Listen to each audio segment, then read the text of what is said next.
Hi, and welcome to History from Home from Beaumont Heritage Society, where we teach parents about fun history-related activities that they can do at home with their kids. I'm standing on the porch of the 1845 John J. French Museum to talk about buttermilk paint. Buttermilk is a liquid made when making butter from heavy whipping cream. Shaking the heavy whipping cream separates the fat molecules, or the butter, from the liquid, the buttermilk. If you haven't seen our video on making butter, be sure to go check that video out on our channel.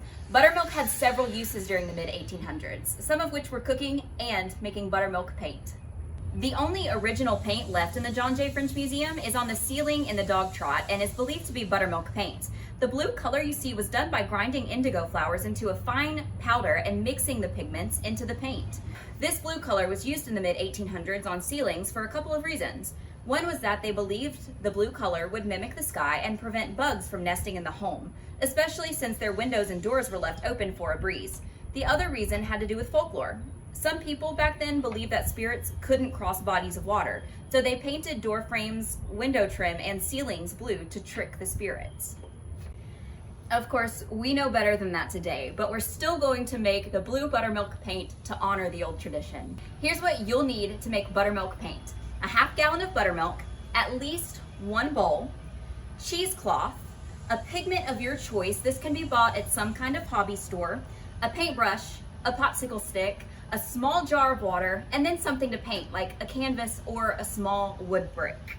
Before you start this activity, you'll need to let your buttermilk curdle. You can speed up this process by mixing 1 quart of buttermilk to half a cup of lime juice and letting it sit overnight, but we find this works best if you let your buttermilk sit out for a week. This activity can get kind of smelly, so this is probably something you want to do outside. Once the paint dries, the smell should go away.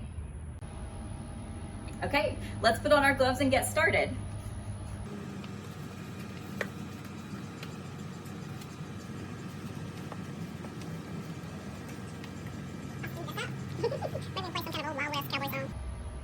Okay, so I'm going to take my cheesecloth, and you want it to be doubled over. It works best and catches the curdles best when it's doubled over.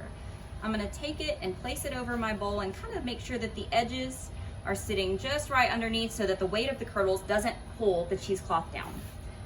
Then I'm going to take my buttermilk, and plug your nose for this one, and I'm going to pour it into the cheesecloth, and you'll see that the cheesecloth starts catching all of those milk curdles. Now, you don't need a whole lot to make this work. I'm going to very carefully, parents, kiddos will probably need help with this, gather the edges and just lightly drain my buttermilk curdles. And then I'm going to take my jar and I'm going to rinse. This will help take some of that smell out. And then I'm going to drain just a little bit more. And now I'm going to go dump the water out of this bowl. I'll be right back. Okay, now that I have rinsed out my bowl and rinsed out my buttermilk curdles, I am just going to open up this cheesecloth and dump that bunch of curdles into my bowl. Set your cheesecloth to the side. Now I'm going to take my pigment, open it up, take my popsicle stick, and get as much pigment as I want. You can add more pigment if you want your color to be a little richer, and dump it inside. And now I am just going to mix up the pigment and the curdles.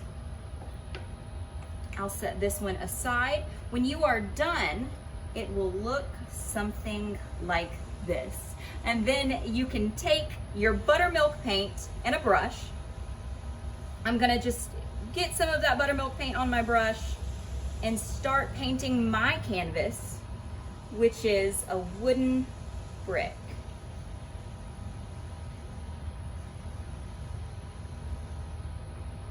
And there you have it. That is how you make and paint with buttermilk paint.